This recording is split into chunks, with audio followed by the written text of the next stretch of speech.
भगवान राम इनके गुरु महाराज वशिष्ठ मुनि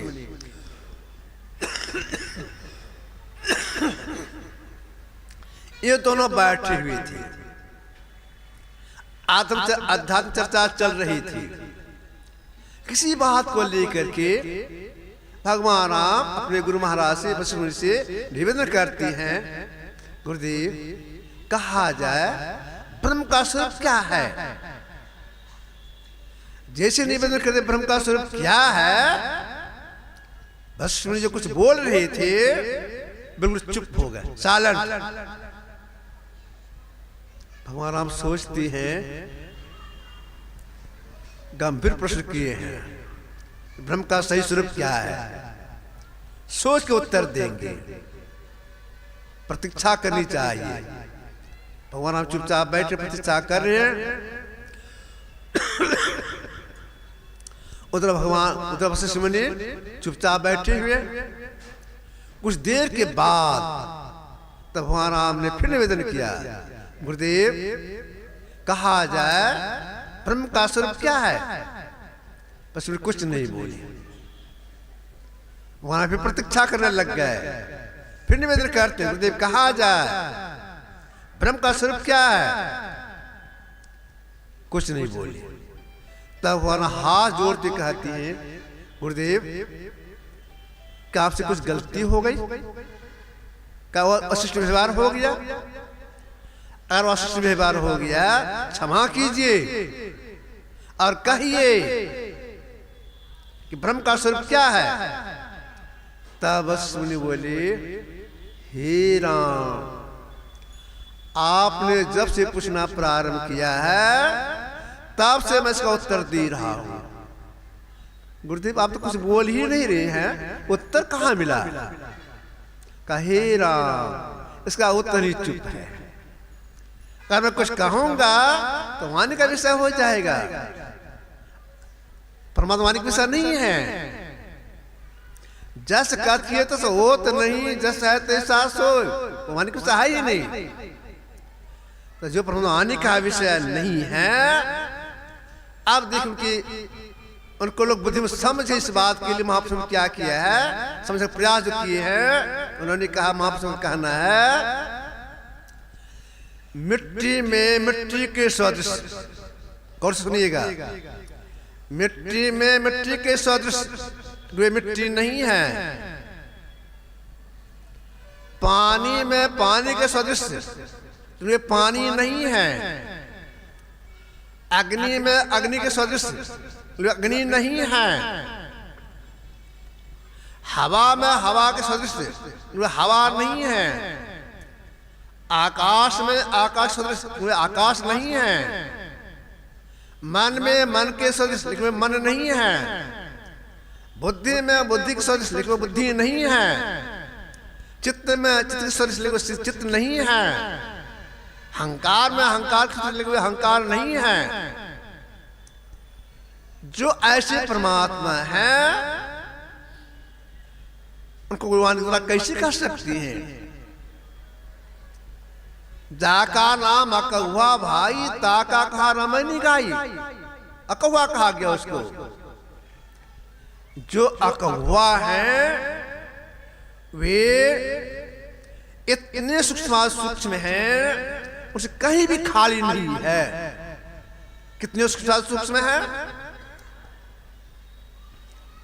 ये जो हम लोगों का शरीर है, इसके भीतर में जो चार इंद्रियां हैं, मन बुद्धि चित्त अहंकार, इसके चार काम है।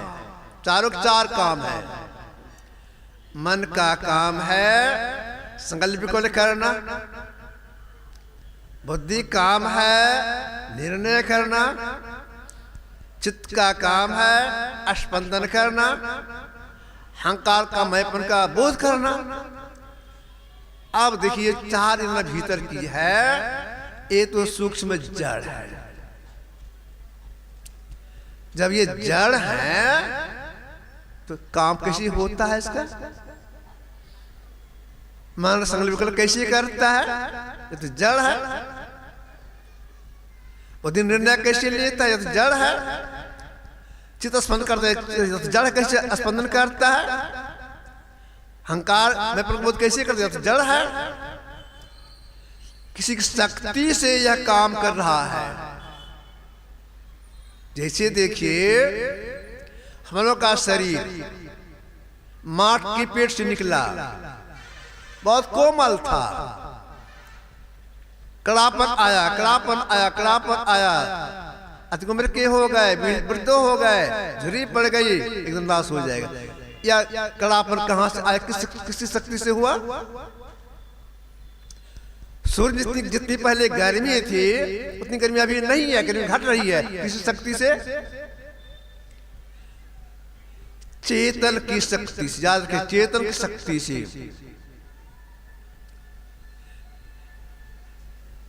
चेतन के दो रूप माने गए हैं, समान चेतन, विशेष चेतन।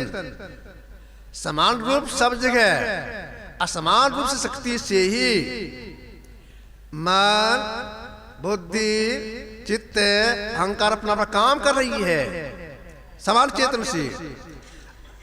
परमात्मा समान चेतन दो रूप है, समान से विशेष चेतन। तो समान चेतन विशेष चेतन क्या हो गया? विशेष चेतन यह जिस चेतन की शक्ति से ये चंद काम करती है, उस चेतन में जो व्यापक है वे हो गए विशेष चेतन। परमात्मा समान चेतन में और विशेष चेतन में दोनों व्यापक होकर के अपना बाहर रखे हैं, इतने सूक्ष्म है। सबसे बड़े भी हैं। कबीर साहब का कहना है सर्वव्यापी चैतन्य चैतन, ऊंचे नीचे आगे पीछे दाहिने बाएं, बड़ा से बड़ा छोटा छोटा मैं सब लिखा, सबके मध्य निरंतर साई दृश्य दृश्य देखा, चाम तो सुन आवे खोज रूह के नैना। कैसे उसको पाएंगे, कैसे उनको देखेंगे? आत्मदृष्टि से, दृष्टि से देखा, आत्मदृष्टि से। तो जो परमात्मा अति सूक्ष्म है, सब में सबसे बाहर है, अगर उनको कोई देखना चाहते हैं आत्मदृष्टि प्राप्त करनी पड़ेगी, दूसरा कोई उपाय नहीं है।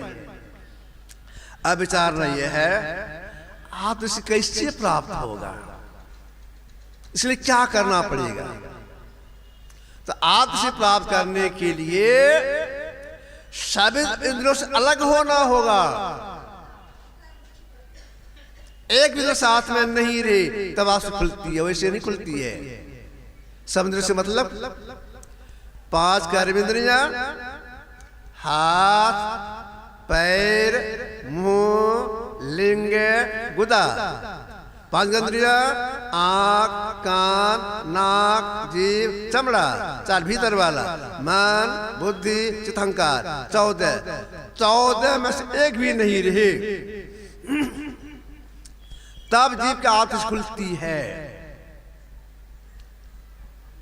14 के संग में अभी आप हम हैं, जीव है तो 14 के संग में है। देखिए 14 में से जितने भी संसार में प्राणी हैं सब के सब 13 इंद्रिय छूट जाते हैं। मात्र एक संग में रहने के कारण आत्मदृष्टि नहीं खुलती है, उनका कल्याण भी नहीं होता है। तो यह बहुत विलक्षण बात है। 13 से कैसे छूट जाती है? तो देख 13 से कैसे छूटती है? अजागृत अवस्था में है, 14 के संग में है। रात में खा सोने के लिए जाएंगे, अभी दोनों भौंक बीच में हैं। जब दोनों भौंक बीच से सर कर नीचे जाने लगेंगे, चले जाएंगे कंठ में। जब तक कंठ में रहेंगे स्वप्न देखते रहेंगे।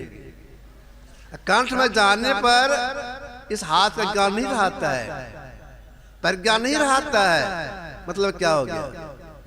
हाथ, पैर, मुंह, लिंग, गुदा, आंख, कान, नाक, जीभ, चमड़ा, एक से छूट जाती है तब जीव 4 संग में रह करके कंठ में रहता है। जब तक चार के संग में है स्वप्न देखते रहता है। 10 छूट गया है कहां पर? स्वप्न की अवस्था में कंठ में। अब कंठ से नीचे जीवात्मा चलता है। उस चलने में क्या होता है? मन, बुद्धि, अहंकार, 3 तो रास्ते में रह जाता है। एक निश्चित के संग में जीवात्मा चला से छाती में, 3 छूट गया। वहां क्या रह गया? एक। कौन? चित्त। एक से रहने के कारण जीव का नहीं खुलती है। अगर यह भी छूट जाए तो आपसे प्राप्त हो जाएगी। अब एक के संग छोड़ने के लिए अब क्या करना पड़ेगा? तो आपसे कहा नीचे मत जाओ। नीचे जाने में समझना छूटती भी नहीं है और अज्ञानता हो जाती है। अज्ञानता की अवस्था में चला जाती है जीवात्मा। करने तो कोई होश नहीं रहता, अज्ञानता की अवस्था है। तब करने क्या करना चाहिए? आपसे कहना है आंख से पिंड का भाग है, ऊपर ब्रह्मांड का भाग है, ऊपर चलो। एक चिकुट के महापुरुष हो गए।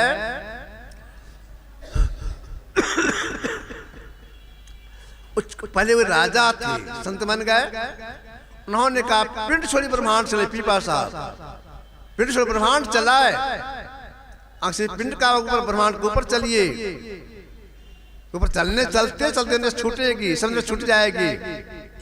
ऊपर चलेगी क्या करना पड़ेगा? ऊपर चलने के लिए सबसे पहले अपना सिमटाव करने के ख्याल से गुरु जो मंत्र बता दिए हैं उस मंत्र को जपेंगे। जिस जपने के बता दिया ठीक उसी तरह जपेंगे, अपनी बुद्धि नहीं लगाएंगे। एक मंत्र को जपेंगे, छोड़ देंगे। जिनका ध्यान करने के बता दिया गया उनके रूप का ध्यान करेंगे, ख्याल आ जाएंगे, उनको भी छोड़ देंगे। इसके बाद सुन ध्यान आने दिशा क्या करेंगे? हम जोड़ने का प्रयास करेंगे। क्या प्रयास करेंगे? अंधकार में जहां देखने के लिए बताया गया है ठीक वहीं देखेंगे। अंधकार जहां निशाना बताया है देखेंगे, ठीक वहीं देखेंगे। अगर इसमें अपनी बुद्धि लगा देंगे तो काम गड़बड़ हो जाएगा, सफलता भी नहीं मिलेगी, आंख में कष्ट भी हो जाएगा। अगर नहीं समझे हैं, समझ ली, इस बात समझ लेना चाहिए कहां देखना है, कैसे देखना है, समझ के करना चाहिए। तुलसी साहब के एक शिष्य का नाम था तकी। तकी से इन्होंने कहा था तुलसी साहब ने, आए तकी तकते रहो, मुर्शद आए पंजा दिया, बेसमत छोड़ उधर चाहे जलवा पिया। आजकल तुम अपने अंदर में जलवा प्रकाश देखना चाहते हो, प्रभु देखना चाहते हो, जहां गुरु पंजा ने भेद बताया देखने के लिए, तुम वहीं पर देखो। तुम्हारा काम केवल देखना। कैसे देखेंगे? बिल्कुल सिमटी निगाह से देखने के लिए कहा, बिल्कुल सिमटी निगाह से। कितनी सिमटा निगाह चाहिए देखने में? गुरुदेव संत बन गए, तब इन्होंने कहा सोई अगर ले नहीं, सुई का अगला नोक है उतना कम स्थान छेके देखने में, इतना सिमटा चाहिए, लेकिन आंख पर जोर नहीं लगे। इसके सीख से सीख लेना चाहिए, और सीख करके समय लगा करना चाहिए। समय लगा कर रहे हैं। अगर गुरु की सफलता मिल जाएगी तो 5 करविंदा पर छूट जाएगी, दिवसी खुल जाएगी। दिवसी में पहले में कहा चंद्र रह जाती है, 4 जब छूट जाता है आदर्श खुलेगी। चंद्र अलग होने पर क्या करना पड़ेगा? जिस आदर्श हमारी खुल जाए तो डेग डेग में गुरु की आवश्यकता पड़ती है, गुरु के पास जाना होगा, वे बताएंगे क्या बताएंगे? चौथी क्रिया। और चौथी क्रिया क्या है? वह चौथी क्रिया है नाद अनुसंधान, नाद की खोज, शब्द की खोज।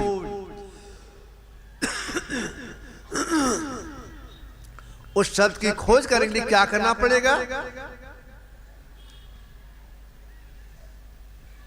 तीनों बंद लगाए के सुन अंदर टंकोर, नानक समाधि में नहीं सालनी भोर।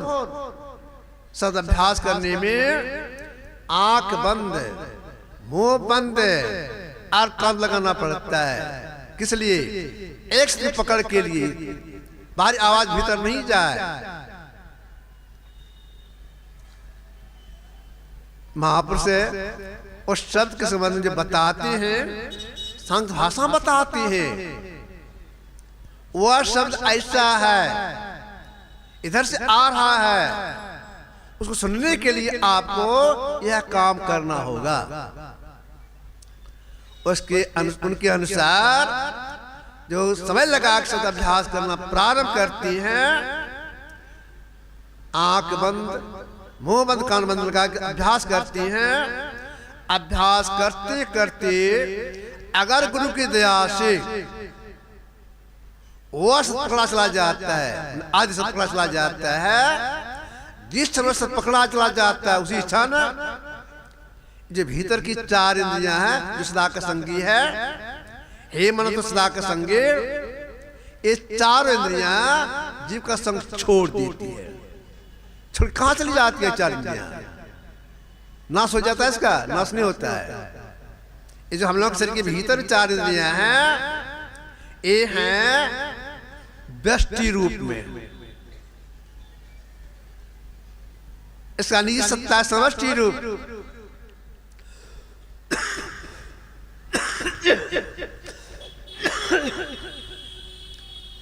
ये चार अपने समष्टि रूप में विलीन हो जाती है।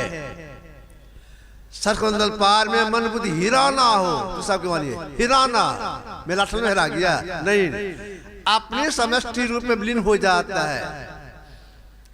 तब जीव अकेले अवस्था में आकर के अपना पहचान करता है। आत्म आपको आप ही जाना है, या जो अपने से अपना पहचान करता है। क्यों? आप से खुल गई, अपना पहचान होता है। और क्या होता है? दैविक भौतिक त्रिताप से मुक्त हो जाता है, सारे संशयों का नाश हो जाता है, प्रभु साक्षात्कार हो जाता है। शब्द कहो जीव संशय नाही, सावित्र संग सर संशय का नाश हो जाता है, परमात्मा दर्शन हो जाता है। तो परम कल्याण के लिए, अनीश्वर की साक्षात्कार करने के लिए बाहर में नहीं, अपने अंदर चलना होता है। जो परमात्मा सब सबसे बाहर हैं, उनकी पहचान अपने अंदर में होता है, बाहर में नहीं, और उनकी माया का दर्शन होता है। तो अंदर में चलने के लिए समय चाहिए। अगर कोई चाहे तो 2-4 मिनट काम बन जाएगा, संभव नहीं है। घंटों बैठना पड़ता है, एकांत बैठना पड़ता है। बैठने का स्थान कैसा होना चाहिए? सुचोत ऐसे पवित्र स्थल बैठना चाहिए, जिसका ज्ञान रखना पड़ता है। जिसमें बैठ के किस साथ से बैठे, उत्तर मुंह या पूरा मुंह बैठे, जिसका ज्ञान रखना चाहिए। कैसे बैठना चाहिए? जिसे हम इंद्र से अलग हो जाए, कैसे बैठना चाहिए? धैर्य कर मस्तक सीधी साधन आसार से आसीना, सीधा पीठ का रीढ़ गर्दन सिर एक सिद्ध में रहे। और अलग होना जिसे प्राप्त करना है। और क्या करने के लिए आपसे ने कहा? हिल डोल तजी सूरत स्थिर करी प्रभ तार उदाई। बिल्कुल हिल डोल नहीं करना है। ताब अंदर प्रवेश करेंगे, छूटेगी, अपना पहचान, अपना साक्षात्कार होगा। यह काम कौन कर सकता है? हम बहुत सारी जीवात्मा कर सकती है। गाय में जीव है, बेचारी नहीं कर सकती। क्यों? उसको यह ज्ञान ही नहीं है। हम जीव कर सकती हैं। अगर कोई साधना विधि सीख लेते हैं, करने में लग जाते हैं कि संस्कार मिटता नहीं है। वह संस्कार, उसी संस्कार का भक्ति का बीज कहा गया है। और बीज इतना जटिल बताया गया है, जब तक कि जीव की मुक्ति नहीं हो तब तक छोड़ेगा नहीं। ऐसा जटिल बीज है। भक्ति बीज विरसे नहीं, जुजुग जा अनंत ऊंच नीच जान मिले तो संत को संत। तो हम मानव का पूर्ण कर्तव्य होता है तो सब सीख करके करने में लग जाए, जिससे हमारा एक परम कल्याण हो जाए। आग थोड़ा सा रखा, 10 बज गए हैं। श्री सद्गुरु महाराज की जय।